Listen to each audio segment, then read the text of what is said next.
if I look at where we live, we've got a lovely view. But part of the view, I can see lots of like chopped down trees, where trees used to be in like brown, where places like over there, where there's like big brown patches. And I would like it so there's no big brown patches, there's no chopped down trees, and there's more like wild flower gardens, and they just let woods kind of grow wild.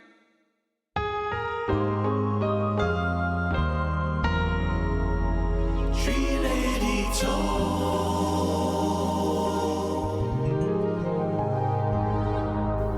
Over the last 5 years, 5,500 trees have been felled in Sheffield. That was Mabel and her view of what she wants her garden to look like when she's 19. Welcome to this week's episode, and now the good news on Tree Lady Talks. She's a lady, she's a lady, she's a lady who can help you with a problem with trees. She's a lady, only maybe, if there's a subject to accompany a walk, you'll probably find it on the Tree Lady Talk. This week's episode features some of the people who were involved at the front line in this devastation, and starts with Christine King, who is one of the co-founders of the Sheffield Trees and Action Group. And it's a good morning to the Tree Lady. We then go on to focus on what's happening now, which is the good news and how things are really moving forward. This is Tree Lady Talks, and I'm Sharon Durdant-Hollenby. All music and production is by Noel Durdant-Hollenby, and all views expressed by me or the interviewees are entirely personal. Welcome to Christine King from Stag. Christine, thank you so much for joining us. Tell us a little bit about yourself and how you got involved with Stag. Okay, well, I was still working when it all started. What I was noticing was in the paper there were more and more stories about people going to work and coming by and finding the entire street of trees had been felled, and it just became obvious that this was something very big. Perhaps something in the Star about something called Stag, the Sheffield Tree Action Group. So I found it on Facebook and immediately joined it. So tensions must have been really high then in that time. We're talking sort of 2017, 2018.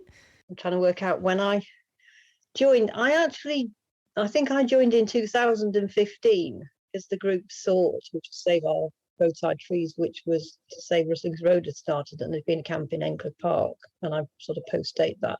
It just ramped up basically. So I started off doing things like putting the yellow ribbons on trees. People would read the report in the papers and think, councillors just say, no, it's only the dead one, it's only the damaging ones, it's only the dangerous ones that are coming out. So they didn't realise it was their trees that were obviously completely sound and there was nothing wrong with them, that were the ones that the council was talking about. So we started putting the yellow ribbons up just so people could understand it was actually 15 trees on their street, ones that they knew had got nothing wrong with them, so as to create that impact. But I started off doing things like petitions and rallies and marches and that sort of thing. So what was the mood of the people on the street once you put yellow ribbons on them, which is a really powerful symbol, isn't it? It's down to a song, tie a yellow ribbon around the old oak tree, which was a favourite of mine as a child. What sort of responses were you getting? Well, for some people, they were completely shocked, and that did do what we wanted in terms of bringing it home to people, just the scale of it.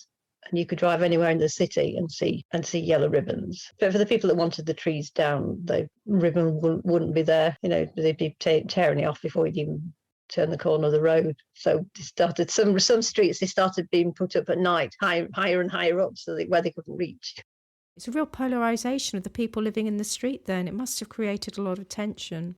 That's one of the really bad things. On the one hand, I know more about the city than I ever knew, and I've got friends across the city, and if I go to anything event about nature, I'm bound to run into somebody I know. But on the other hand, it pits residents against residents, and some streets are incredibly divided, and even now there are neighbours that are not talking to one another. You spoke about this potentially really tense meeting between Amy, Stag and the council, where everybody could say their views, but in the end, it worked. And why do you think that is? I think it worked because we walked in with equal weight. Because I think quite often in local groups, in these groups, there's the councillor, and they are the funding people, and they are the people with the power, and they are the people who are making the decisions. But in this case, we strode in like winners. We walked in. We came in with a lot of confidence. We knew what we wanted to achieve, but we walked in as equals. Now, whether that was because they accepted that was the position, or whether it was just that we walked in and asserted that we were, it didn't matter. We're not supplicants in this partnership. We are equal partners. And when we say something, we're heard. We really heard. And that's important, because we are giving the public a voice. What's happening now? Well, it started off, if you like, when we went into talks in September 2018 with Amy and the council, after Amy had offered to pay for the repairs, and that we'd have a joint inspection where we'd all go out and look and see whether it was possible to save the trees, and that they would pay for the repairs. So we started to mend the relationship with Amy at that point, because we were going out with them partly to see what they were doing, but partly as peacekeepers. So if members of the public came up and we're going, no, you're just felling them again, aren't you? We'd all say, well, actually, no, they're not, and explain what they were trying to do. And also they started telling us where they were going to be in the city. We're doing tree work, so we knew what was happening, and if they wanted to fell a tree, we'd go out and have a look. So we could say, well, actually, we went and had a look, and this is why they're felling it, and we've gone and had a look, and we agree with them. And so we were trying to mend a relationship where there were a bit more, where at least the Amy people could go out and actually do essential tree work without getting a lot of abuse. With the council, it's been a bit harder. They are a tougher nut to crack. But in 2019, I think it was, we sat down and started to thrash out the street tree strategy, which was interesting, getting ourselves and the council and Amy in the same room, trying to do one thing and work together. And I think everybody was kind of tiptoeing around one another at the beginning. But we formed a good team, because council sent a couple of very good people who've got no baggage whatsoever. And I knew it's been a very open debate. We could say what we want in the room, and everyone could be quite forthright with one another without it getting sort of nasty. It's respectful, if you like. It's very forthright, but in the end, it's quite a respectful debate, and we've really bonded. So what came out of those meetings? Well, with the street tree strategy, which has a mechanism for assessing whether trees should come out or not, and there's now a consultation process which is on the council website, although it hasn't got very many responses at the moment, because all the felling is ones which are dead. So it's an easy one. Yeah, we want to remove this because it's dead, yes or no. And but we've also got a mechanism for adding to the number of trees, which is great, because the contract is 1 in, 1 out. We've got the tree warden scheme. Increases, it means we can assist the Amy tree inspectors in spotting problems. One of the things we'll be trying to do will be to work with residents in terms of watering, because one of the problems with this mass tree felling scheme is that it is not possible for Amy to maintain that number of young trees, really. They went out and watered all of those, the number of the volume you should be watering all of those trees. It'd be like Olympic swimming pools worth.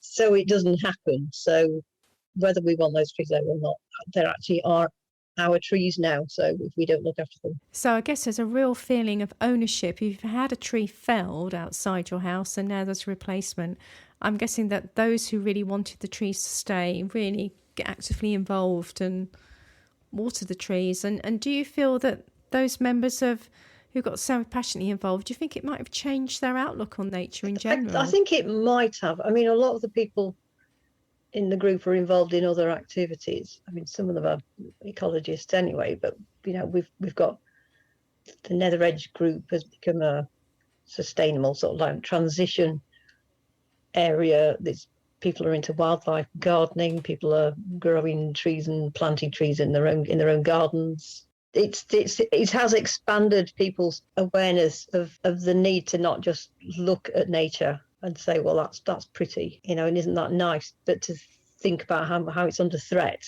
So I think we are all now more aware of the need to do something about it. That's good. And what other activities are there? Do you get together socially? Have there been any activities prior to coronavirus where any tree dressing or art activities or music activities around the street trees? Jarvis Cocker organised a concert to raise money for us when we were still during the fight. And there was Start, which was Sheffield, it was probably street art. So, but obviously that's all stopped, but it would be good to be able to do it. Despite the pandemic, I get the impression that the group has still been active with the tree warden scheme.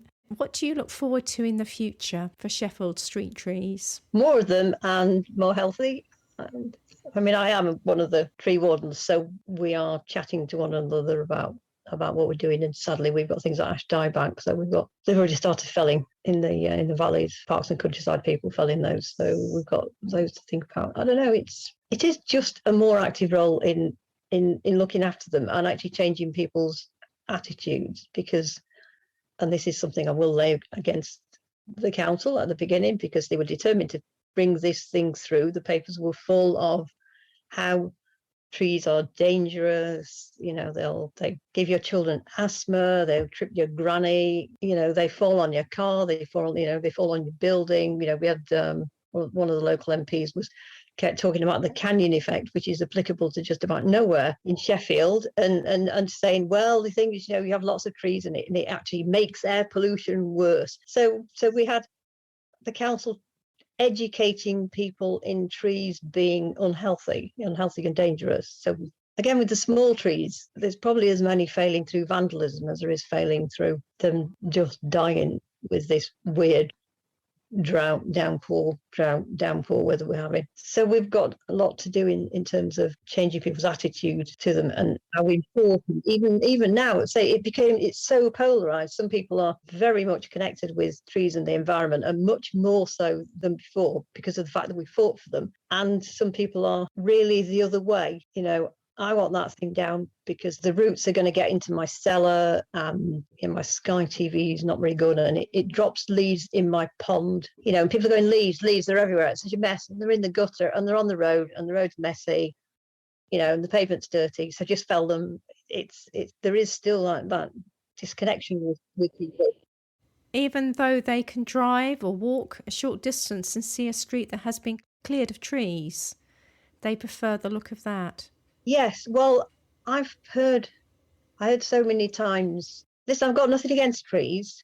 I like trees, but this one's got, if everybody with a tree outside their house has got that attitude, then there aren't any, the other trees are okay, because everybody's got one where they're all asserting their right to say, well, this one outside my house, I don't want. But I had that a lot with the council's attitude, which was, yes, but people have got rights, Christine, like residents, they've got a right to, because it's outside their house, and to go, well, they have a right and opinion, they've got a right for it to be heard. And and I said, well, if I've got dominion over the bit of road outside my house, I'd like the speed limit outside my house to be like 60 miles an hour, because can I get that too?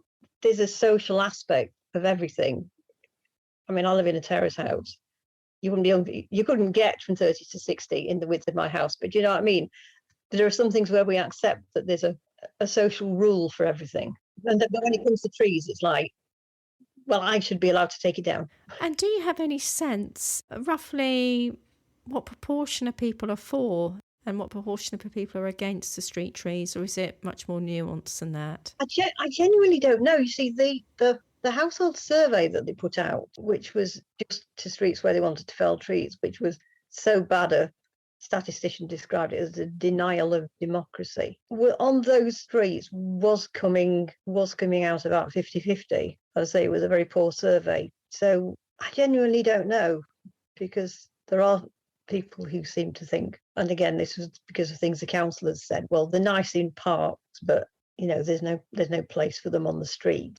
And anyway, I want to park my car there. Okay, I'm finding this absolutely flabbergasting. I mean, I realise that I've obviously got one point of view. I love trees, and there's no but. But I'm finding this really illuminating that still a significant proportion of the general public who are entitled to their view. Everybody's different, and that's one of the beauties of the human race. But the fact that they could walk or drive to see an area with no trees and prefer that compared to an area with trees teaches me about how biased I am about treescapes. But then if I feel that, I would say that we've got so much overwhelming evidence of the value of trees ecologically, in terms of ecosystem services, and in terms of the value of properties. The fact that study after study has found that streets with mature trees on them, the individual houses are worth more money. I'm speaking personally that I've got to get my head round the fact that some people, despite all of that evidence, still prefer the no tree option or celebrate the diversity of thought.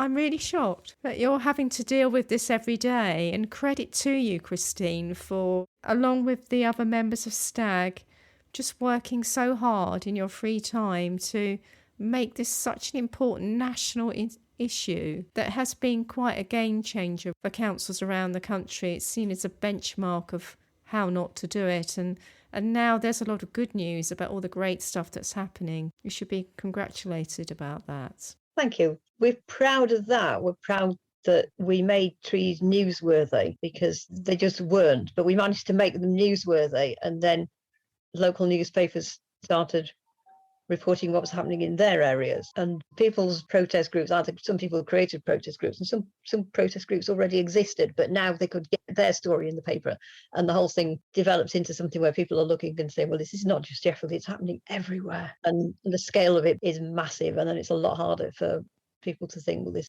isn't the butterfly effect anymore. It's like a thundering great, hugely enormous butterfly. Stag got on the One Show, and there was national media coverage. And for listeners who really want to follow this story, go to the Stag, that's STAG website, and there's an excellent timeline on there. So I urge listeners to just have a look at the history of what happened with lots of images. But I'm so pleased now that there is a tree warden scheme and all the benefits that brings, and there is still togetherness amongst those who love the trees, and it sounds like exciting times ahead, very beneficial. We're still going. I've sort of diversified a bit now. So the work that STAG has done has really brought about a great result for trees. Have you, as an organisation, been sharing your experiences and top tips with similar organisations around the UK? Yes.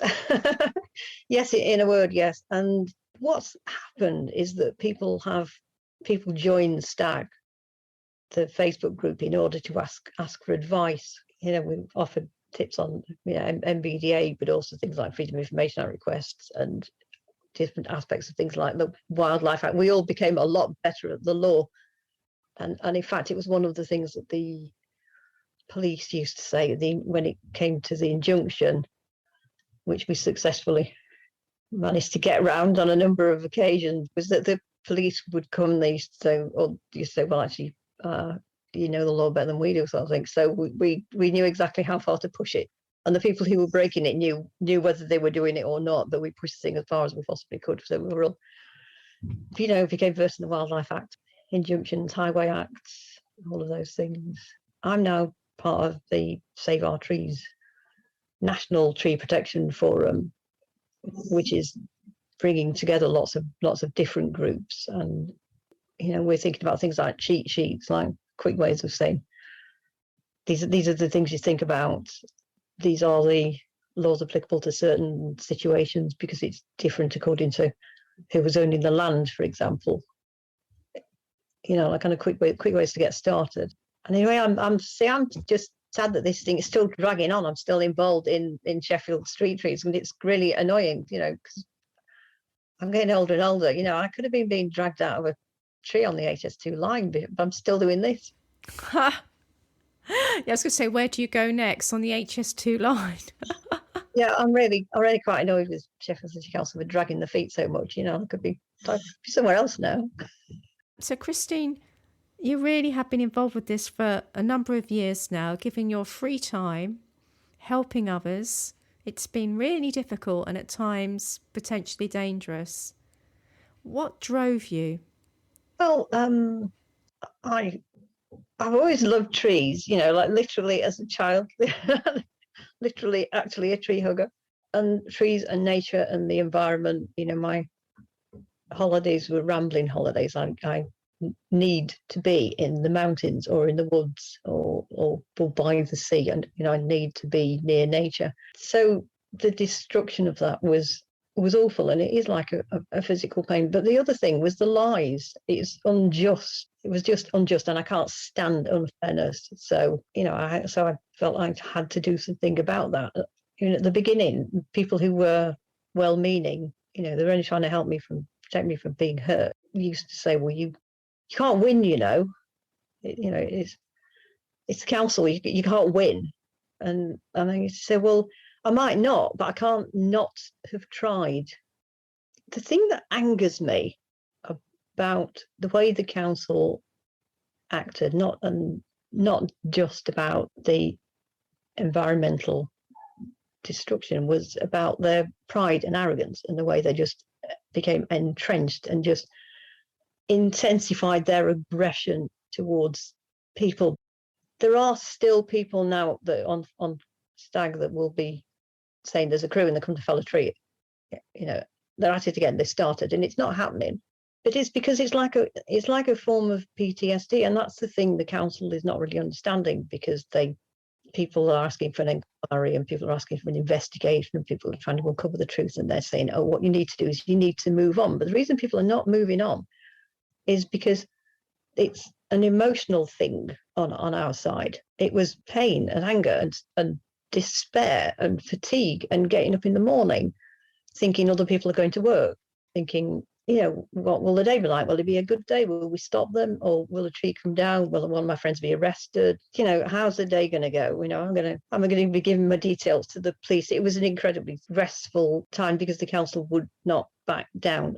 But as I've stepped away from that personally, I'm realising that actually it was a really bad time for Amy as well, because it didn't matter whether they were laying pavements or cleaning the streets or anything, or doing some tree work that needed doing. They were having a really stressful, bad time. People who were completely innocent of it were having a really stressful time. And people in the council, everybody hated the council. It didn't matter what your job was. Everybody hated the council. Somebody's worked really hard on a project and they get funding and they're really happy about it. And then people, it's like, well, we found money for that then, but can't find money for this. So there's this grinding and pain. And that's what makes me really angry about the council, because they've damaged so many people across the city from all of the organisations, not just Stag, and they could have stopped it years ago. Christine King, thank you so much. Thank you. Take care. Well, if you really want to go out on a walk, or if you're stuck on a cruise liner in New York, and if it's people we can't see while in this virtual reality, you may as well download an episode of Our Tree Lady Talks. Marvellous, yes. Marvellous idea. Darren, thank you so much for joining us. No, thank you for inviting me, Sharon. Darren, tell us a little bit about yourself and your role. Well, my role has recently changed because up until January, I was the account director responsible for the Sheffield Streets Ahead project, involving all the highways, the trees, and the infrastructure across Sheffield. I've actually recently left Amy's employment, although I'm still freelance to Amy, just looking at the Street Tree Partnership and a couple of other small bespoke projects for them as well. What are you working on now with Sheffield Street Trees? So I've been fortunate enough over the last couple of years to be working with a number of partners on the Sheffield Street Tree Partnership, looking at the strategy for Sheffield Street Trees. So that was under the chair of Liz Bollard, with partners from the Woodland Trust, Stag, Christine King and Paul Selby joined us on that as well. And it's been great. We've got ambitious and exemplary strategy going forward. Liz has made sure we've kept to time and to task, and made sure we've got some real actions in there that we'll take forward. And I think as the strategy gets published in the coming weeks, we then move into delivery. Unfortunately, my work then with Amy will probably be done in the partnership, unfortunately, but it's been great to be involved up to this point, considering the past and where we were. So this strategy is going to come out very shortly. So oh yes, we'll look out for the links of that, listeners. We'll put it on our show notes. So tell us about the key actions from the tree strategy. What do you hope to achieve? I think one of the key actions that we have achieved already is the introduction of a tree warden scheme. So we've now got 40 tree wardens across Sheffield. They're the eyes and ears, if you like, for the street trees in Sheffield, making sure that they report any immediate hazards to us directly, to our OCR at Sheffield, so that we can deal with them immediately with an arboricultural team. But also just taking interest in the trees, sharing information with residents, sharing information and best practice across individuals, across the tree wardens, and getting involved with the tree inspectors as well. So we did have a session a few weeks ago on a Saturday where 25 joined us, bit of a tree ID quiz and a bit of joy learning, but also just trying to have a catch up, really, see where we were, looking at some of the projects they might be able to get involved in. So we're looking at ash dieback. We've got some issues with phytophthora across Sheffield around the lime trees. And we've got sooty bark as well that, one of the arbor inspectors is asking people to look out for as well. So there's plenty to get involved in, and that's just on the street trees. You've already had a chat with Catharine, and we hope the tree wardens will branch out, if you like, excuse the pun, into parts and countryside and other parts of the city as well. So that'd be great. And it's taking that passion that came from the dispute, really, and putting it, and continuing to have that involvement with people and the community on the street trees, which is great.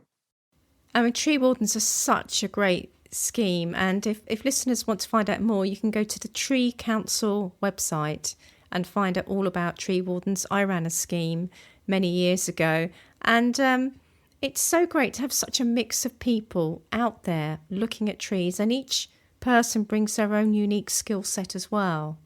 And I think as foresters and arboriculturalists, we have our own mindset. But when you have a member of the public who may be really interested in social media or might be really interested in history, landscape history, all of those different skills and talents come into the group, and it really adds value to how we can think about and look after our tree stock. And obviously being the eyes and ears out there as well, they're looking at damage and vandalism and other things and reporting it to us, which is great because we can't see it all the time. And some of the smaller stuff, just the watering in the summer. We've not had much of a summer yet, but last year we did, and we're hoping the tree wardens get involved in watering and minor maintenance as well of the street trees. And it's that ongoing training as well, which is really important. It's a sort of a social bonding, reassurance, and a bit of learning as well. It's quite a commitment, isn't it, for a local authority? Well, it's quite it's obviously this one's being coordinated through Amy and the Streets Ahead project, so rather than through the authority. And it'd be great. I think COVID has really put us back a little bit.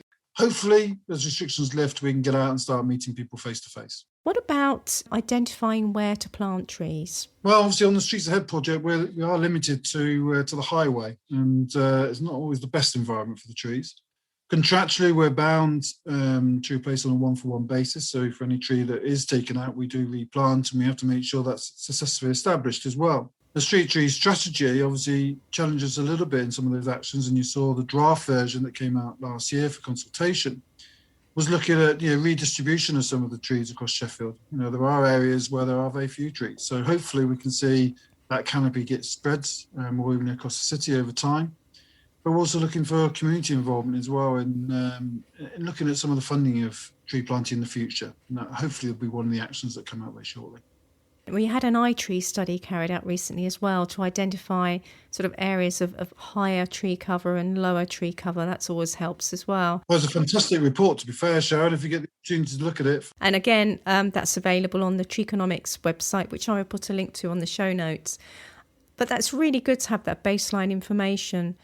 What about species? Have you any particular objectives about what types of trees you might plant? Are you aiming for uniformity and an avenue approach, or are you after a real wide range of species? I think it's all about diversity, really, in the future. It's not about, it'd be great to be able to create some of these avenues and historical Victorian avenues that we have. There are an awful lot of avenues across Sheffield. The big challenge will be in the future years is how you manage those avenues as well. Obviously, with ash dieback and other pests and diseases now around the city as well, we've got to be mindful of not having that uniformity, making sure we've got the diversity and the resilience in the tree stock. So we do use TGAD as our guide. Having that baseline data as well from the iTree and all the data that we've got held in our management information system, we're able to look at the diversity of our species and try and some of those actions in the strategy is look at widening that diversity rather than reliance on particular cultivars and species and genus. Single species avenues are really beautiful and they can define a sort of landscape character of a part of a town. But I think we have to move away from that with the pressures of urban living and climate change and therefore more pests and diseases. And today I've driven through Hackney, which I do quite a lot. And Hackney is an arboretum. It's a street tree arboretum where, I saw Cornus Cusa next to Liquid Amber, just looking absolutely stunning. And I think this is a new way. Any thoughts about community engagement with the planting, or is it that the street trees will be such a size that that's not possible? We hope that it is possible. Obviously, we've had some involvement last year. Christine King actually joined us to do some planting on Western Road, which was great as part of the partnership, and joined National Tree Week as well. So that was good. Obviously, we're planting a reasonable sized tree. There are extra heavy standards that are going in the highway. It is sometimes difficult, particularly in the highway environment, to get people involved. And also COVID has restricted us really hugely over the last year. But hopefully with our tree wardens and hopefully branching out into the parts and countryside, it gives them greater scope to get involved in tree planting. And Catharine would have spoken to you from Sheffield City about trying to promote that community involvement. And the other thing about having a really good street tree strategy is that it also sets boundaries about tree pruning, doesn't it? These sort of things do need to be managed appropriately. Are you looking forward to sort of having that written down and out there in a general public's view about what you will and will not reasonably do? Yeah, and I think obviously the strategy is looking forward and getting the streets ahead project. So it is really looking long term. And then in addition to that, obviously Sheffield City Council is updating the website, but also some guidelines around tree management as well. So yeah, the do's and don'ts critically, because obviously we don't prune for leaf or fruit, light, and many other things as well. So those guidelines will certainly be extremely helpful when pointing the public in what we do and don't do. Have you been planting any trees recently in the last sort of 6 months or so, or during this winter? Oh yeah, the Streets Ahead was really busy planting over the winter. Yeah, absolutely. Any idea roughly how many? I don't want to put you on the spot. But it's generally 400 or 500 a year they're planting. And do you have any problems with vandalism? I think every city has problems with vandalism, unfortunately. Streets Ahead is responsible for making sure those trees are established. So if they are vandalised, we have to go back and replant them again. So what we do on the second time is apply mesh guards, or if our local knowledge and intelligence tells us that it's a highly likelihood of vandalism, we will put some protection measures on them in the first place. In the 18 months that you were working with the partnership, did you as a forester learn something new about trees? I think we continue to learn, don't we? And I think what's been really great is those relationships. We've been quite open. We've been challenging each other. But you look at the data, and you've already mentioned the iTree report. Some of that's fascinating stuff that they came up with, the calculations, and obviously we're looking at caveat valuations of trees now, as well as the eco benefits as well. Excellent. Any thoughts on putting labels on trees, such as saying I'm worth this much money, or I sequester this much carbon? I think it's always difficult, isn't it, with tree and labelling of trees. I think, I always think it's valuable to put labels on trees in terms of species. My career actually started at the Western Bird Arboretum, so I'm very familiar with labels on trees. I think there's some value to putting that sort of information out in the public domain, whether it needs to be a label or whether you can do it in a different way as some app, maybe. We're looking at alternative mapping software at the moment, because obviously with the tree wardens, it's how we get them to interact. So maybe it's something that could be done on the tree map. Would that tree map be available for the general public as well? Well, I think that's the ultimate aim, but at the moment it's just selecting the right software. Amy has confirmed. So we manage all our assets across the highway in Catharine. So we shall see. This all sounds really exciting. So imagining 10 years' time, how do you think the work of this project is going to change or enhance Sheffield? I think critically, what it will do immediately is have greater engagement with the wider public. So through the strategy, we've now got a new decision-making process for any trees that are identified for replacement. So it goes out to consultation locally and wider as well. So people can get involved looking at why the tree's being replaced, asking the questions, and hopefully all the information will be on the website anyway, why that tree's being replaced. And also what the replacement species is. So there's an opportunity really to feed back. We talked about diversity. We may not have all the answers, and perhaps someone's got a better species that we should be selecting. Having that public involvement for the tree wardens as well. I hope that scheme really does thrive over the coming years and we get more people involved. At the moment, we seem to have a good population of people in the southwest and going up through the city, but there are parts of the city where we have less engagement. And I hope over the next few years, we see much wider engagement there as well. I hope the stepping stones are there and it goes on to great success. Excellent. It really is about how the community feel about their trees and good tree care as well. It's so linked. Darren, thank you so much for your time. My pleasure. That was Darren Butt. Hit the subscribe button to guarantee you don't miss an episode, and you can follow us on Twitter at the Tree Lady 67, Instagram Tree Lady Talks, Facebook Sharon Hosgood Associates, or send an email to noel@treeladytalks.co.uk.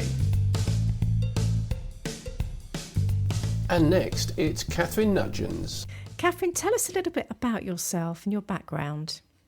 Well, I've worked with trees and woodlands for many years now. I started off in environmental education, volunteering about 1999, working in Leeds. But more recently, I moved to the council, and I've worked on lots of different projects, helping people access the heritage woodlands in Sheffield, and lots of different things, including forest schools and all kinds of building dens and lighting fires. And I've worked on a lot of heritage projects as well, some of the old grinding mills in Sheffield and the restoration of them.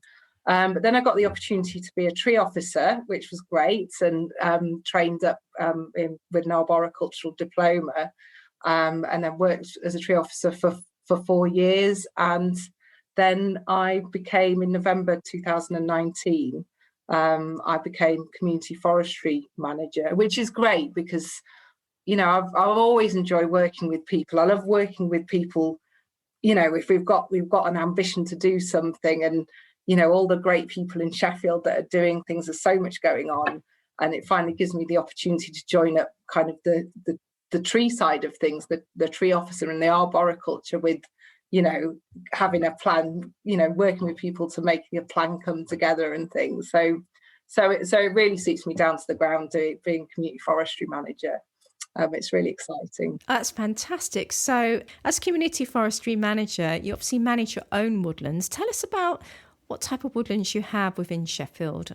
Well, I'm part of the trees and woodlands team in Sheffield. So we've got 3 woodlands officers that manage some of the woodlands. Now, Sheffield is an extremely wooded city, kind of left over from the time when the steel industry was just beginning, and a lot of the woodlands were used for the production of charcoal, and that kind of carried on right from the medieval times right up to now. So I can't remember how many exactly. I should really remember this, but we've got hundreds of woodlands in Sheffield, and quite a lot of extensive ancient woodlands. And it wouldn't surprise me if Sheffield in the country has more ancient woodland than anywhere else, because a lot of these woodlands were handed over to the city. They were part of large estates and then handed over in about the 20s and things. So our biggest woodlands are Exhall Woods, which is the biggest ancient woodland in South Yorkshire, but then there's loads dotted around the city. Now, as part of our quite extensive trees and woodlands team, my role is to create new woodlands, but I work, alongside the tree officers and the woodlands officers to make sure that we're doing, that we're doing the right thing, and we're working with that ancient woodland legacy so that we can create more canopy cover in Sheffield, as it were. So it's so I don't directly kind of manage the woodlands, but I do, I do keep talk to my colleagues and things and make sure that we're doing everything together. So tell us about all the different pressures on the woodlands. Presumably there's a strong pressure for recreation near the city, but is that in conflict with the nature conservation value? And I wonder how that might be managed. It's interesting because some of Sheffield is out in the Peak District, and a lot of that is plantation woodlands. But as time moves on and, some of that woodland's harvested, then they're being turned over to amenity woodlands. So there's things like mountain biking and things that happens in Lady Canning's. And then they kind of move over to somewhere like Ecclesall Woods, which is deciduous amenity woodland and always has been. And there we've got the Woodland Discovery Centre that hosts craft courses and hosts lots of weddings there. And there's always different events and kind of woodland based, not necessarily woodland based, but lots of, people that come and visit there and have a cup of coffee and, walk around the woods. But in some of our, some of the areas up in North Sheffield that traditionally was the old steel, if you think the full Monty kind of thing, there's actually a lot of ancient woodland there.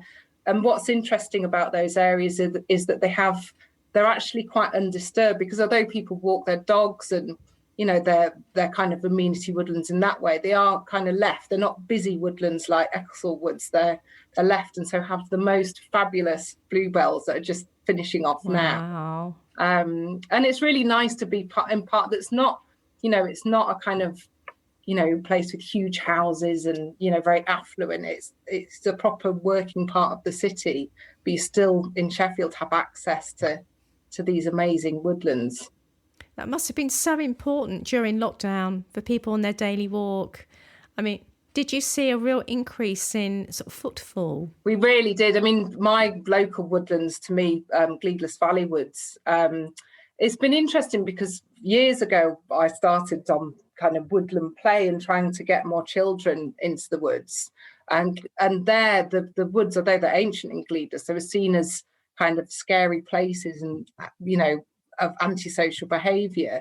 And what's been nice is that they are suddenly visited by everybody, because everyone, what can you do over lockdown? But go for a walk. And so it's raised the profile and the value in people's minds of these woodlands. People are spontaneously litter picking them, kind of things that are perhaps not working quite so well in woodlands, like say, stormwater and things like that are being highlighted and tackled. Issues like fly tipping that have gone on for years and years suddenly are being kind of again raised up, and people say, well, we need to do something about this. And I think that's what's quite heartening for me, is to see these woodlands that I've always felt are so valuable and so important suddenly being kind of brought into the public eye, and that local people are engaging with their woodlands. And people feel that it's their wood, it's their local patch. And if they feel that in their heart, then they'll start taking care of it, So, I mean, have you had a problem with antisocial behaviour? Has that increased or decreased in the pandemic? So there's been a lot of problems, with path degradation just from the amount of people visiting. And there has been antisocial behaviour, where you get a lot of problems with motorbikes and things like that. And that anyone that works in woodlands in a city gets. But then on the flip side of that, you do have the greater engagement in woodlands and that greater value. As far as the sustainability point of view is concerned, I think that engagement probably outweighs the difficulties we've had. So in your role as community forest manager, you really love to work with people. So tell us about some of the projects that you've been working with and what type of person gets involved. Well, community forestry has been going in Sheffield for about 20 years. And the main role is to plant trees with people, if you had to boil it down to the simplest thing. So you boil it down in a saucepan. What is a community forester? It's somebody who plants trees with people, but You do more than that as well, don't you? It's been a busy time because I started in role in November 2019, and from being a tree officer where you're looking at trees and you're managing risk and all that sort of stuff, suddenly it flips over into working with communities and finding space to plant. There was me and one other person who was agency staff who was part-time, and we both started at the same time. So we had this kind of like, what do we do? It became evident to me that, there's a commitment in Sheffield as part of our trees and woodland strategy to plant 10,000 trees a year. And then plus on top of that, we have our commemorative tree scheme that community forestry has always managed. But it was quite a challenge to think, well, how do we do that with just me and half a person who currently is agency staff? So the first thing was to get the planting for 1920 sorted out. And what was great is that there was a group called Kids Plant Trees who had already been working with the previous community forestry manager and helped identify some sites that they had that community involvement in already and they wanted to plant. So we worked with them, and it's really useful to have someone who is outside of a council, a community project that can help raise awareness and the publicity side of things to bring people in. We had about 100 people come and plant trees in this manor playing fields, which was a kind of a large sort of park where it was quite quiet. It was part of a SUD scheme. And then on Bowl Hills, which is another park in the city, which is not a very large, it wasn't a very large scale planting, but we had about 200 people turn up for that. We ran out of trees to plant. It was amazing. I was like, well, this is good. This is a good start because people clearly want to plant trees. Everyone wants to do it. It's really great to have that engagement, and we need to capture this enthusiasm and kind of channel it into the right places. Anyway, that planting was on March 14th, 2020. So and I never went back into the office again after that. Oh, right. Yeah. So kind of from that point, I think all of us in lockdown, when it first started, you're a bit kind of, you're not able to access your IT or anything. At least it gave me a chance to sit down and think, well, what do we need to do in community forestry? How can we do things? And I think linking with some of the stuff that was going on around street trees, because obviously Sheffield and street trees, which has always been a separate department from parks and countryside. So you've got the highways department that manage the trees and the tree officers there, and then Amy itself that who manages the contract. But things had kind of gone in the right direction, and they were putting together in conjunction with the Wildlife Trust and various other tree officers from around the country and other sort of relevant partners to put together a street tree strategy. They were going to publicise the strategy so people could consult on it. And I thought, well, why not we'd usually have an event in July, we'll have a Sheffield Tree Week. So we put together an online event so we can still talk to people and communicate, and they could do a webinar and then also, with all the other sort of, I suppose, tree connections around the city, bringing kind of artists. And so I talked a bit about community forestry, talked a lot about ash dieback, which is a big issue in Sheffield at the moment. All tree related issues, some artistic, some more arboriculturally based. And it was great, actually. It was great to have, to be able, in a way, with lockdown, to have the time to pull everyone together. But what that did was it also enabled me to link up with the Woodland Trust a little bit more and access some funding, because one thing that become very evident is that, we, in order to do things in a way, in the best way we possibly can, we would need to bring in that funding to have the people that we need to work with people so that we can plant trees. Well, I heard of it, and I don't live in Sheffield, so it reached beyond the county. In terms of the tree planting with people, what type of people come along? It does appeal to a large sector of society. I think, over lockdown, people are more aware of the the value of nature and the environment more than ever before. And we do have groups that have spontaneously, come together in Sheffield. There's Kids Plant Trees, but there's things like Abbeydale Street Trees, who are a community group that are moving quite quickly to help plant along one of our roads in Sheffield. And I suppose they're the kind of middle class areas where people perhaps have the time.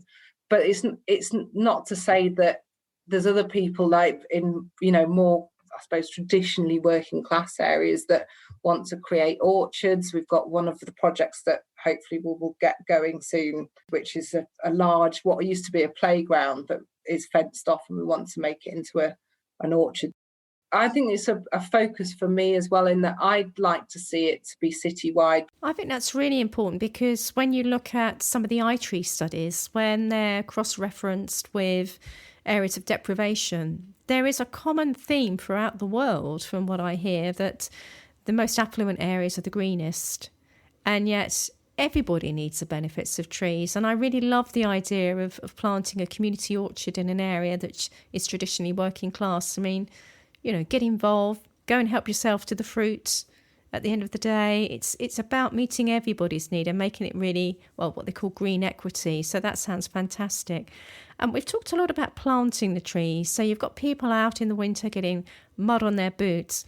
Do you have groups getting involved with the maintenance of those trees, or is that done by a contractor? No, we do. I mean, what's been useful, actually, the funding that we've got in from the Woodland Trust has allowed us to be quite flexible and try things out. So, I mean, actually, this week we're due to work with the school to go and wood chip, to go and mulch all our little whips. And I know from experience, there's nothing that children like better than barrowing around wood chip, because it's light and you can feel like you're doing loads. It smells good. And I think also the education around that and the understanding, the benefits of helping people understand that it's more than just tree planting. The point is that, once you've put the trees in the ground, that's not the end of the story, and that they need to be nurtured into being, sustainable canopy cover. And, and also that long-term engagement is beneficial for people, first of all, to have some ownership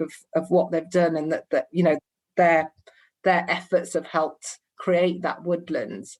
Do you have groups getting involved with coppicing or carrying out any conservation tasks within your existing woodland? At Exall Woods, they have the SWEEP team, which is an acronym that I can't remember what it stands for, but they are a group of volunteers that go out and do quite a lot of coppicing and, path restoration and trying to keep the heritage nature of the woodlands, still apparent. So, things getting trees coppiced and, maintaining things, archaeological sites such as Q pits, which kind of dips where they used to make something called white coal for lead smelting, but making sure they're not getting damaged and all that kind of thing. And also, it's something that's on our list to do. There's lots of things to do, but it would be nice to do that a bit more extensively and look at things like formative pruning. So where there's whips that, that have grown up to an extent, which we have actually got from previous years of community forestry. We've got quite a lot of young woodlands, but getting those woodlands in a state that's the best state that they can be, if we've got people that want to do it, then which I'm absolutely sure we will have, but we can put together those groups to learn about formative pruning. So presumably you're not only getting trees planted, but you're kind of affecting people's lives as well, perhaps sparking a new passion and helping their physical and mental health. Do you have any sense when you're getting involved with this planting that it has a real beneficial effect on the people taking part?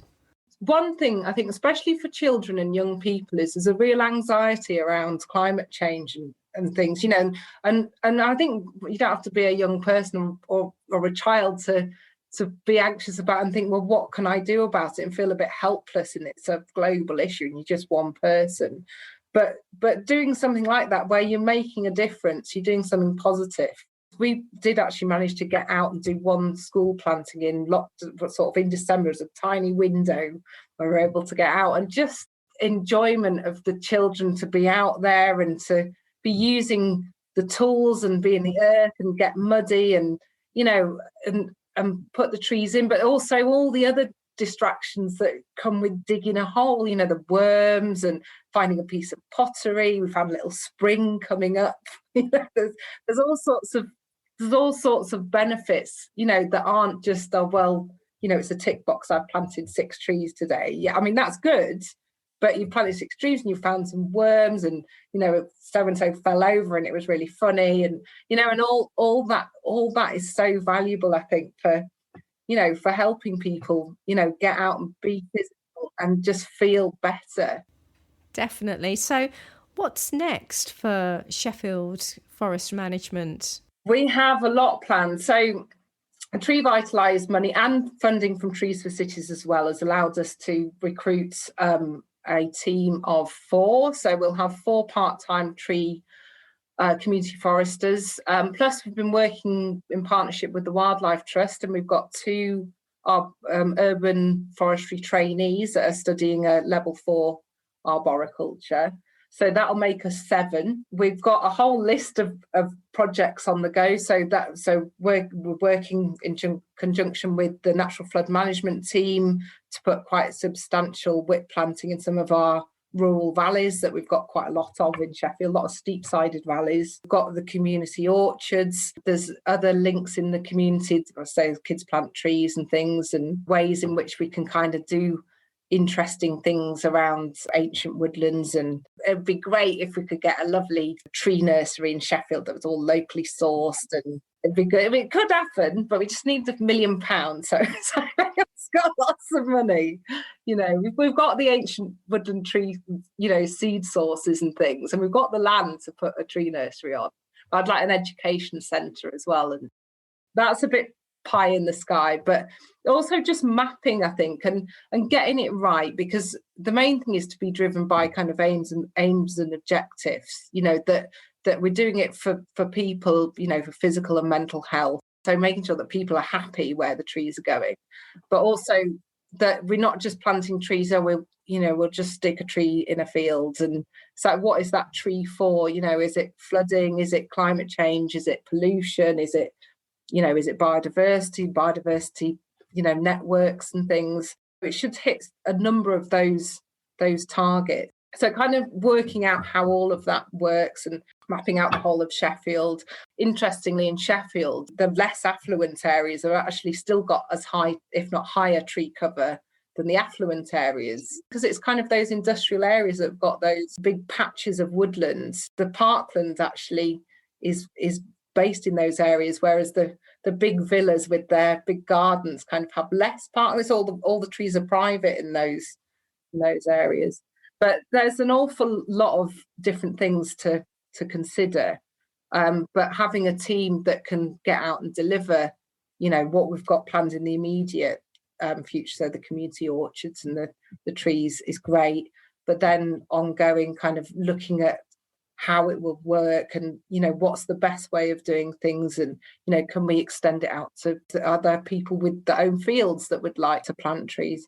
In the moorlands, it's all peat there, and it wouldn't be advantageous to plant trees on those areas. I mean, it's not just there, but finding ways where, you know, there's some clough planting going on up there, but there might be ways that we can integrate a smattering of trees or help restore habitats around there. But we need to look into it. All of these things need to be considered carefully, so that we're making it better and we're not encroaching into other important habitats. Sounds like an enormous job to do that's going to go on and on, being so fruitful. And finally, Catherine, what's your dream scenario? Over the pandemic, we've all become very aware of a virus and a pandemic and how it all works. Wouldn't it be great if we can help people understand the way that trees and woodland ecosystems work, in that, you know, people know that it's nuanced, that you can't plant trees everywhere, but equally that trees are really important and really valuable. And for some people, you know, they are almost part of their family. They're like a pet, you know, and getting the balance right of how we do that, I think is important. But without that knowledge within the public, it becomes more difficult to do. So if we can try and spread a kind of informed love of trees throughout the city, then that would be really, really fantastic. And then hopefully people would, they plant trees and look after them spontaneously, and I'd do myself out of a job. Well, Catherine, that's been absolutely fascinating. Thank you so much for your time. Thank you very much, Sharon.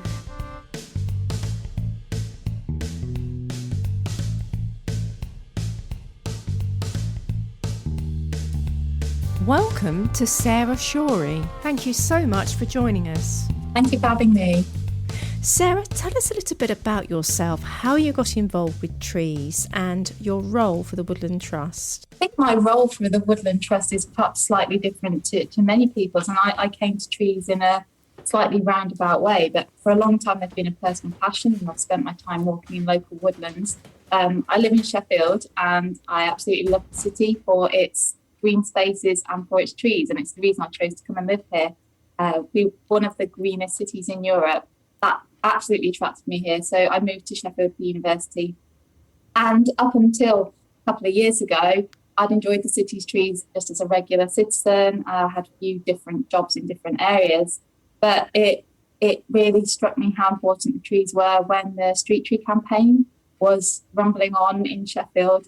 And specifically, a street near me that I was commuting along every day on my way to work, some street trees along there that I adored every day, made my walk much more enjoyable. One of the trees on that street was felled, and on the day that it was felled, I was walking home and I could see straight away that the tree was gone, and it just struck me there and then that I needed to go and work for trees, and that trees need to be part of my full-time career and not just a passion.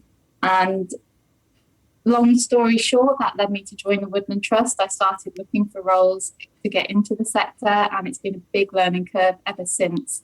I joined the Woodland Trust campaigning team working on the tree charter, and many of the groups who were campaigning for the trees in Sheffield had been involved in the tree charter. So I already knew some familiar faces and got really passionate about community engagement around woods and trees. And yeah, I stayed in that role working on the tree charter for a couple of years before realising that my passion is really urban trees and that urban connection. A lot of people live in urban areas, and building that support and engagement around woods and trees in cities is so important, and having trees near where people live is so important. And so I joined the Trust's urban team in January last year, specifically to focus on greening our cities and protecting trees in urban areas. So my role is Urban Projects Officer, and my day-to-day role is around protecting urban trees and looking now forwards to influencing policy for the benefit of woods and trees and engaging communities in that process. How fantastic. It's really nice to have that very personal story as well, because each one of us who works in trees has a moment where they think this has just got to be my career. And Tree Lady Talks is a massive fan of the Woodland Trust. So listeners, if you haven't already heard the 2 episodes on the Woodland Trust earlier in our season 1, do check them out. But going back to Sheffield, tell us about the work you're doing specifically in the city, the good stuff that's happening now. Sheffield has been one of the biggest areas of our work in the urban team of the Woodland Trust now since the campaign started here. We've been working with the Street Tree Partnership, and myself and my colleague Jo Cole sit on that partnership, supporting the amazing work that group of individuals and organisations are doing to change the story really for trees in the city and to build a positive relationship going forward so that we can turn what was a slightly disastrous situation into a much more positive one going forward. And so our work with the partnership is really feeding in our expertise as a woodland and tree charity to support those ongoing conversations and to support that shift really from a place of conflict, one of resolution, and now much more positive outlook going forward. So tell us about the partners that you're working with. So the Street Tree Partnership includes both us from Woodland Trust. It includes Sheffield and Rotherham Wildlife Trust, STAG, Sheffield Tree Action Groups, as well as representatives from the council and from AMY. And is there a sort of collective feeling of let's get the job done well now? Is there almost a palpable sense of excitement? There's absolutely a palpable sense of commitment to making sure that we have a positive move forward and to deliver the street tree strategy that has been developed together on that partnership. So the new street tree strategy was launched last year.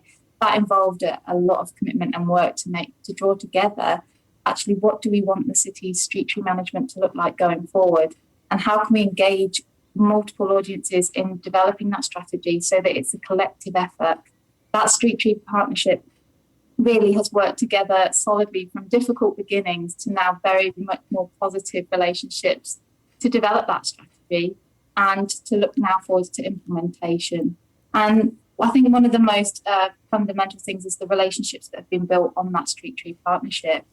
It's a group of committed individuals who have that collective vision of a strategy for Sheffield's trees that's shared, and ultimately everyone on that partnership is committed to making sure it becomes a reality.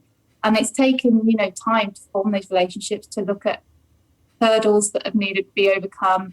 But I think that commitment and that dedication to achieving a shared vision and ambition for the city and for the city's trees has meant that it's been a real positive experience ultimately, even if there have been challenges along the way. Tell us about the key outcomes that you wish to happen from the tree strategy. The tree strategy has a number of core areas. It sets out how tree management should happen in the city. So it has a wide range of areas, but some key targets are set out in there, including consultation with local residents, making sure that the species choice is correct, right tree, right place.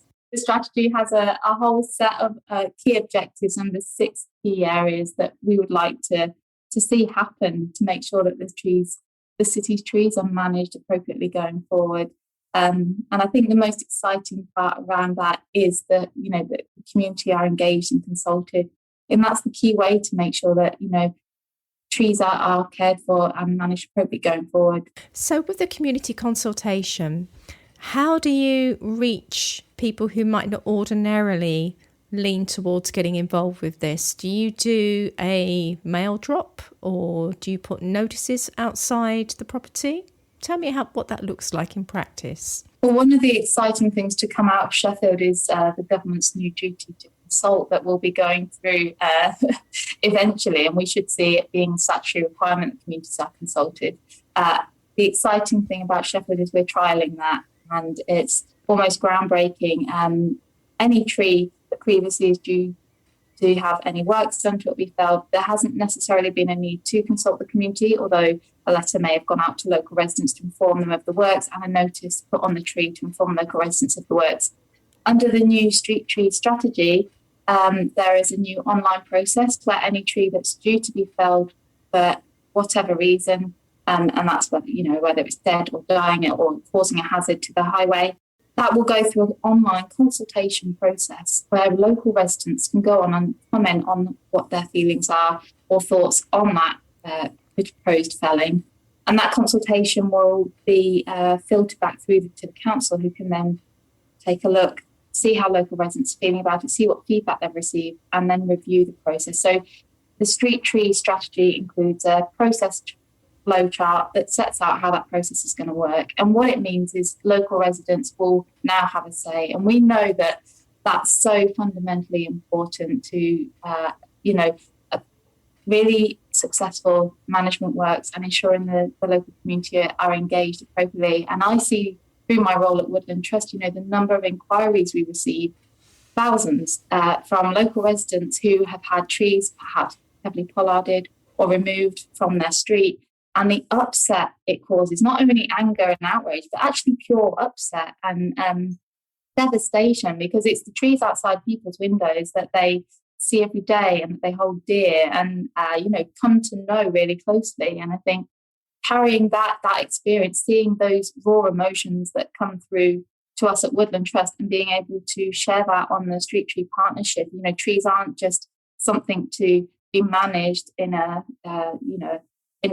professional sense. And we know that that's fundamentally important, because trees do pose a danger when they're on the highways, but bringing that kind of experience of this is how people feel about trees, and it needs to be reflected in any sort of ongoing management strategy, I think is really valuable. And to see the Street Tree Partnership pushing forward with this consultation process, so it's all set out on the council's website, it means that hopefully going forward we won't have the conflicts that we've seen in the past, because people will have felt that they've had a say. And that was true for the development of the strategy itself. Once the draft version was created, it went out to consultation with the public via an online platform. Unfortunately, it went out during the middle of the COVID pandemic, and so any face-to-face consultation that we would have liked to have done on it couldn't be done. But the online consultation meant that people had the opportunity to have a say on how they felt about the strategy. And going forward to its implementation, it now means that it's a shared document that the community have helped to create. And by having this consultation on every tree that's proposed for felling, there shouldn't be conflict, because hopefully people come to that understanding and having had a say. I would love people to take a look at the consultation process on the council's website for trees that are due to be felled, because it really demonstrates how these, from what has come from a difficult past, is now setting the bar for consultation going forward in the future for local authorities to say, here's how you can ask local residents what they feel about a tree that's due to be felled. Well, we're going to put a link to that on our website. We've got a new website, listeners, treeladytalks.co.uk. So check out the show notes for this episode and look at it yourself, because this could be a really good model moving forward to the rest of the UK. Has this started now? Are people able to go onto the website and make comments on trees that are being removed? Yes, it's already started, and first 1 or 2 trees that have been due to be felled have gone out for consultation via this process, and it's proving very successful. We're really fortunate to have members of STAG, Sheffield Traction Groups, who have trialled the process and will go on and comment and encourage local residents to do so, and the process is working really well. So if somebody lives in a street, they don't give a monkeys about trees, they don't even think about them, or they think they don't care, but the tree's outside of their front door, how will they know to go onto the website? Really interesting question. I mean, hopefully they will have noticed the notices that still go up on the trees outside, and letter drops through local residents' doors. I'm really hoping that potentially through the new local tree warden scheme that's been established as a result of the situation in Sheffield will mean that those tree wardens can go around and have those conversations with local residents and encourage them to go on and respond. I'm also thinking this is a really great research project.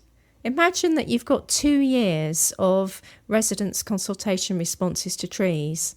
It might be a snapshot of how society feels about its street trees in a way that's never been conducted on this scale before. If this data is going to be collected without putting people's names or addresses on it, so it's completely anonymous, that it could be used in a sort of social science study.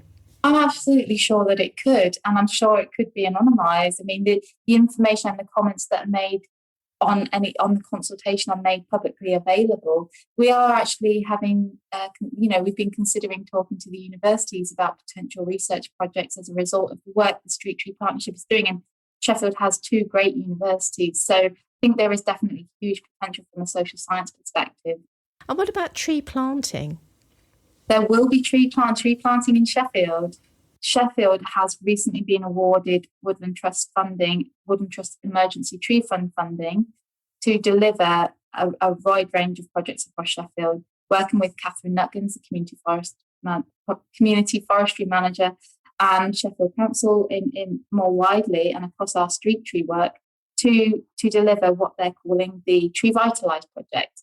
So Woodland Trust was so confident in the positive relationships that have now been formed in Sheffield and the positive work being done in the city to award this funding. And through this funding, a whole range of street tree planting is going to be taking place, both across parks and green spaces more generally, through a process of mapping what spaces the council has and where they can plant, but also supporting some community initiatives where the community would like more street trees. And that will be trialled through the Tree Vitalise project SAG has already looked at potential sites in an area of Sheffield called Nether Edge. And there's an amazing community group called Abbeydale Street Trees, which was a grassroots campaign that got started in January 2020 to look at how trees can be planted along one of the most busy arterial routes into the city called Abbeydale Road.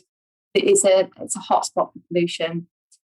They're a really active group, and they contacted not only the council but also Amy and various different organisations to see how planting could happen on that road. And they've already identified 30 potential planting sites with the council and with Amy.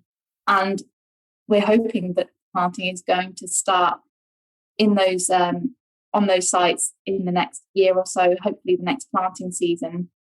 And they're going to be a really good trial for tree vitalising and getting some more urban street trees in the ground. And I'm guessing because they are urban street trees, they're going to be quite large when you plant them, sort of heavy standards, 3 or 4 metres tall, etc. Is that correct? Yes, all being well. And I don't have many of the details yet, but that's what we will be looking at.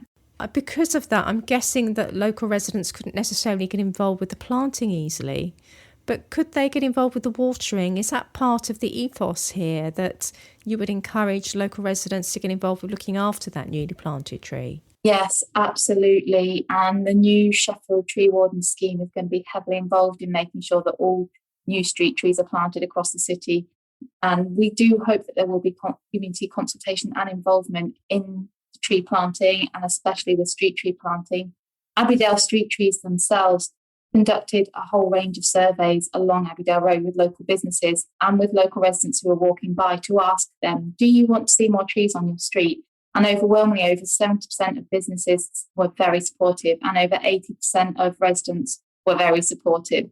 They've already actually identified private spots of land along Abbeydale Road to do some tree planting or hedgerow planting already. And the community response has been overwhelmingly supportive, with people coming out on the day to say, how can I get involved? How can I support your project? And in fact, one man who lives in a flat overlooking one of the planting sites came out, walked into Tesco's where the planting was done, handed a bag of brioche to the group and said, I love what you're doing. I'd love to help plant, and here's some brioches.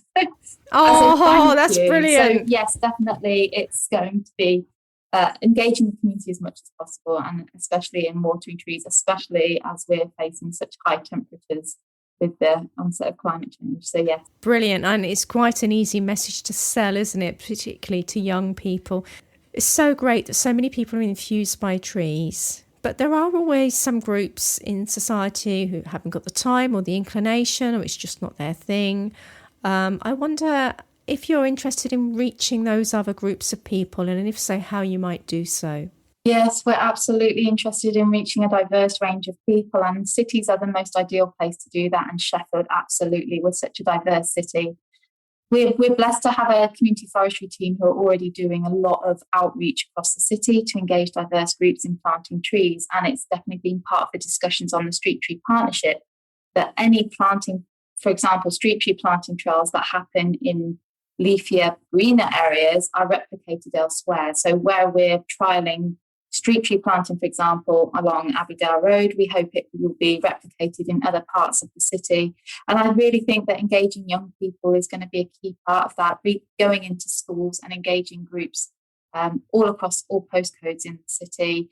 Reaching young people is a key part of it. But the Street Tree Partnership is continuing to consider what more can be done to engage diverse groups. And in fact, it was one of the key points that came out of the responses to the Street Tree strategy was, how are you going to both green the less green parts of the city, but also how are you going to engage diverse audiences? And it's something that we're still discussing and still considering and still working on, but there is that commitment there to work on it.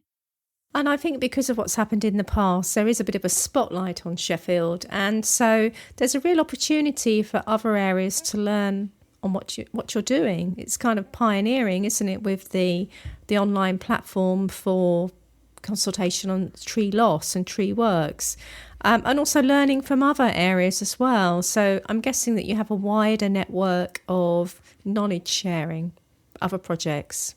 Absolutely. And I think Sheffield has opened up the conversation for trees more widely across the UK. I joined Woodland Trust in 2018, and the number of meetings I went into where Sheffield was mentioned, Sheffield, from a negative perspective, but now moving forward to that constructive, positive, forward focus in terms of how we manage not only our street trees, but our whole urban forest. And I think there is a lot of learning to take out there, but there's some great initiatives happening other places. And I think this is the important thing. The world is waking up to how important trees are. Sheffield has been part of opening that message, that realisation up and engaging communities. And I think it's come together really well more broadly, not only in Sheffield, and hopefully now, because of what happened in Sheffield and the achievements that the Street Tree Partnership has made, and with our new Street Tree strategy, it will help support other local authorities who are also recognising how important their street trees and wider urban forest is. So it's ultimately been a really, really positive thing. Yes, it's really important, and there are areas of the country that have different viewpoints. I had a difficult conversation with a client today about a site and was really able to reiterate what had happened in Sheffield and in other parts of the country, and how they really need to think differently. So it is a game changer. I really sense in my own private consultancy that the mood is different. Things are opening up. We can just say, you simply can't now. Maybe 5 years ago you could have done this, but yes, things are looking a lot more positive. Not everybody likes trees, do they, Sarah?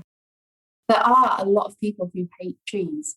And or I say hate's a strong word, and we hear that a lot, and we hear that a lot when talking to tree officers. Tree officers often hear the negatives. It's the leaves dropping on the car, or it's the bird poo destroying paintwork, or it's a trip hazard, or it's this, or it's that. And, it can feel overwhelming, all the hazards to overcome. And I think talking to some members of the public, local residents, you often hear in fact, I had this in the local park recently. I've been passionate about trees for a long time. I took it, I've started working for the Woodland Trust a few years ago. And just a couple of weeks ago, I went for a walk in the park with a friend who is very supportive of Woodland Trust and our work. And we bumped into her sister, and her sister said, my friend said, "This is Sarah, who works for Woodland Trust." And her sister said, "Oh, yes, well, I do like trees, but the tree on my street, it's really distracting when I'm pulling onto my drive." And that to me summed up, I like trees, and we hear that a lot. You've had an iTree study carried out in Sheffield. Tell us a little bit about the process of that and key outcomes. So the iTree study was commissioned as part of the ongoing work of the Street Tree Partnership, and looking at how we manage our street trees going forward. And it produced some really interesting findings. So the benefits of Sheffield's trees to the city, there was over 21% canopy cover, helping to sequester many tons of carbon, and the value of the city trees alone are in the millions. So we know that they're producing a huge amount of benefit to the city. For listeners who want to find out more about iTree, there is a Treeconomics episode. Crikey, I'm advertising the podcast like Billy-O today, but there is a full feature-length episode on iTree studies with Treeconomics. So finally, Sarah, what is your dream scenario for Sheffield's trees? I would love to see the canopy cover in Sheffield increasing to at least 30%, something that Woodland Trust sets out in our emergency tree plan. I'd love to see every resident in the city having a view of street trees near them, both on their streets, in their local parks and neighbourhoods, being a city that really loves and values its trees, with everyone engaged in caring for and looking after them and valuing them for the benefits that they provide, and managed appropriately, with communities really consulted on their management and engaged in caring for them. So really a city that has for long played on its green heritage, and a city that has, one of the greenest cities in Europe, really continuing that legacy and continuing to move from a city that's been kind of highlighted for its loss of trees and the felling massacre that happened here, moving forward to being recognised as a city that actually has an amazing canopy cover, an amazing urban forest, and committed citizens and engaged communities who love and enjoy their woods and trees. Sarah, Shirley, it's been an absolute joy to speak to you. Really exciting times for Sheffield. Thank you. Thank you. Now, we haven't had one of these for quite a while, but it's time. It's time. I can't wait for this. Noel's question of the week. So, Sarah, the question I want to ask you is, who does the stock control for the Woodland Trust? What a marvellous question. Because you're being asked for so many trees all the time. Who is the guy? Is there one guy who sort of sits there and goes, yeah, we've got enough trees for next week? We don't know about the week after, though. Any idea? We have a massive team, an amazing team who work on sending out all of our trees. So those include our community tree packs for schools and communities. And then we have our Morewood scheme, which is around working with landowners to send out thousands of trees, working with them. And that team will look at what our planting rates were in the previous year, set some targets for the following year, and then work with the nurseries we work with to access those trees for the following year. And that was Noel's question of the week. Now, do you remember Mabel? Well, Mabel and her mum Anna and her sister are part of a group. To start with, Sharon asked Anna to tell her a little bit about Kids Plant Trees. I joined a group a few years ago. We kind of set up as something called Sheffield Green Parents, and it was basically parents who wanted to get involved with green activism, but most of the green activism groups met of an evening, and that's really hard when you've got really little children. So we started to meet in the day with our little ones in tow. There was always a little one in tow, so we'd take snacks. And yeah, we'd often just be sat there feeding and chatting about green issues that affect Sheffield and that affect families. So Sheffield Green Parents were lobbying the council. We did a climate march through the city centre. So over 1,000 families with kids, and well, we had belly dancers and banners and music, and so we marched through the city centre again to lobby Sheffield City Council. But what we wanted to do is something practical and tactical with the children, and so Kids Plant Trees was born, and we plant trees, and the children get fully involved, fully hands-on, and we've planted just over 3,000 trees so far. And we work with Sheffield City Council on those planting events, and we had just got going.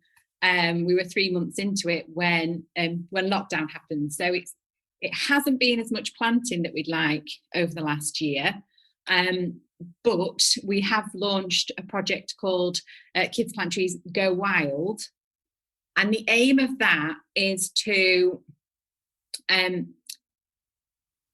we want every child in Sheffield to have access to a wild, natural place to play. And we want them to be great for nature and great for kids. And we want to get a wild play space in every school and every public park so that children have a wild space to play on their doorstep. And at the same time, we are combating the problem with nature and wildlife by giving them a place that they can thrive too. How brilliant. And how many members of Kids Plant Trees are there roughly? So we had a handful of planting events before lockdown started, and we were amazed at the turnout. For each one, we had 80 to 120 people. Gosh. So it was clear that families in Sheffield want to do something for nature and wildlife. It was clear that they felt compelled to come along and take part in our free events. And one of the events, literally days before lockdown, there was 200 people. We know that families want to do this, and we know it's something that's beneficial for for the environment as well. Fantastic. So I'm going to go over now to Mabel, age 9. Mabel, what do you think about planting trees? Do you enjoy it? I enjoy it a lot, and I like the digging part the best. And when you've been digging, have you found any surprises underground? Any worms? Some stones, and once I dug down, but the spade stopped, so I tipped over, and there was a massive stone underneath. Couldn't get through. Yeah. And why do you like trees?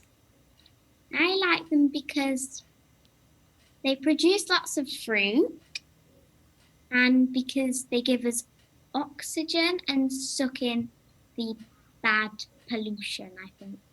Excellent. And how many trees have you planted, do you think? But one of them I planted quite a lot, about 10, I think. Is it 10? Yeah. 10, 15. 10 or 15.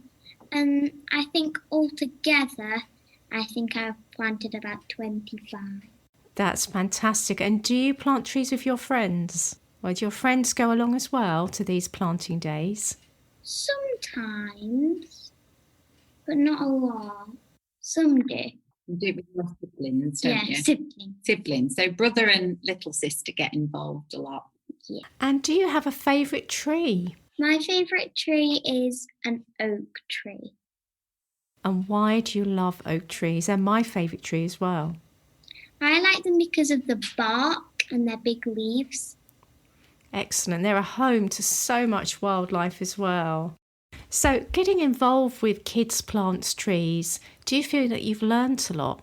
Yeah, I've definitely learned a lot about animals and a lot about trees and what different sort of trees. And do you talk about it when you go to school and see your friends? Yes. And what do they think about it? Do they think you're a crazy tree hugger?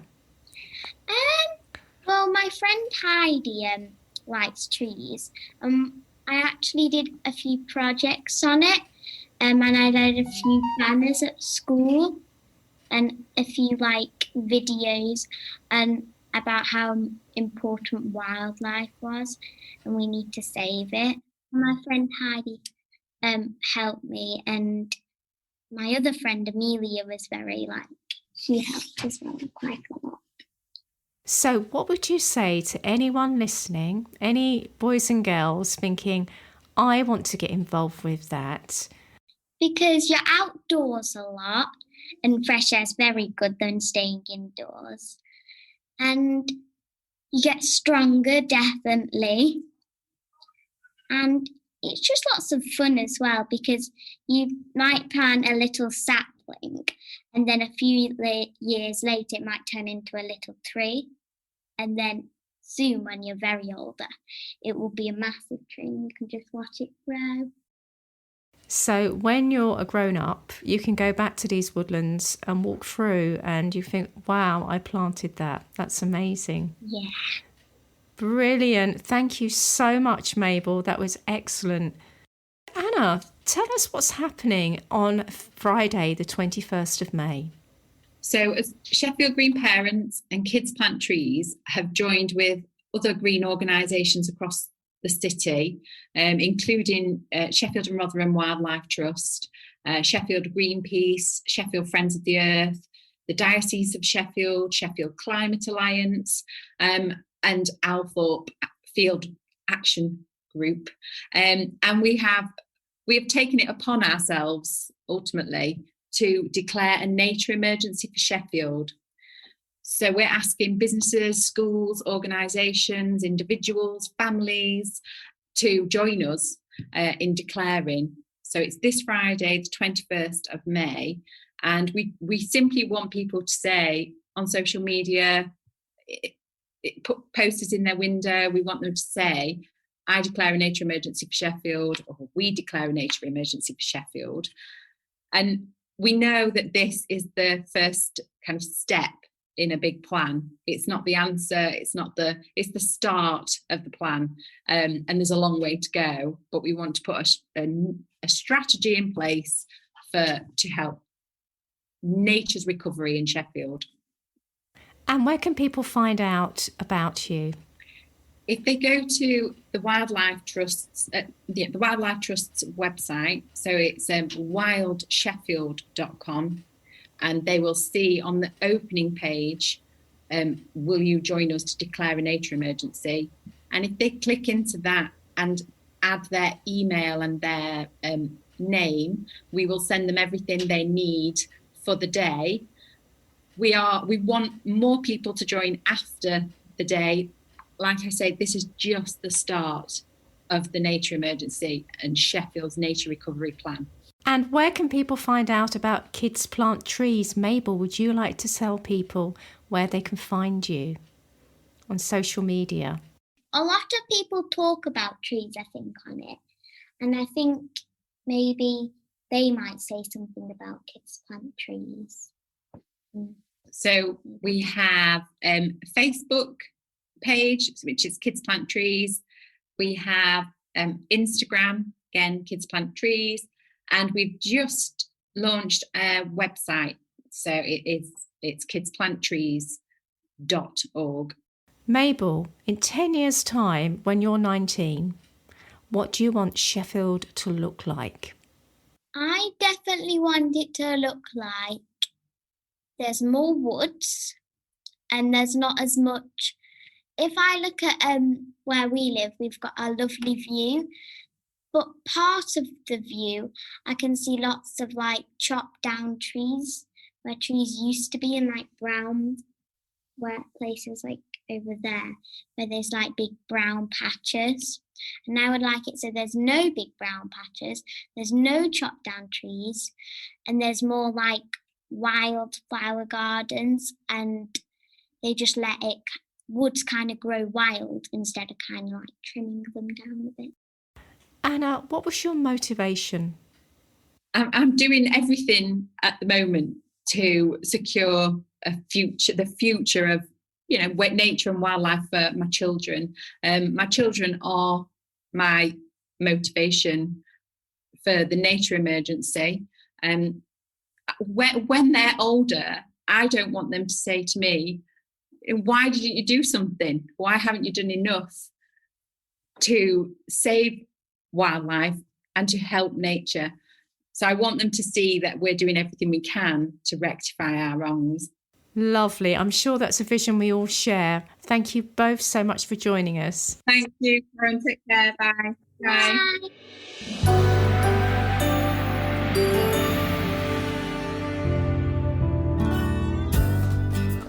I think that just goes to show that people power these days is having a bigger effect than ever before.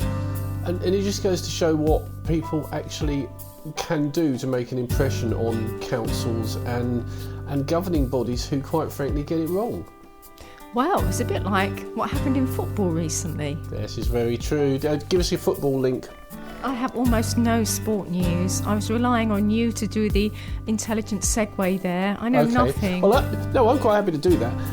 In intelligent football segue news, the people power that stopped the European Super League from happening. I mean, if people actually realise that they have a voice and they can make a difference, sometimes it works for the better. And Sheffield, I think, is actually going to come out of this better than where it was before all this started, ironically. That's why we wanted to put this podcast out there, to give the people of Sheffield a voice on positivity. So well done, everybody. Yeah, well done, Sheffield. I think it's great. Not only do you make marvellous stainless steel, but you're now going to have an absolutely brilliant green infrastructure. It's great there.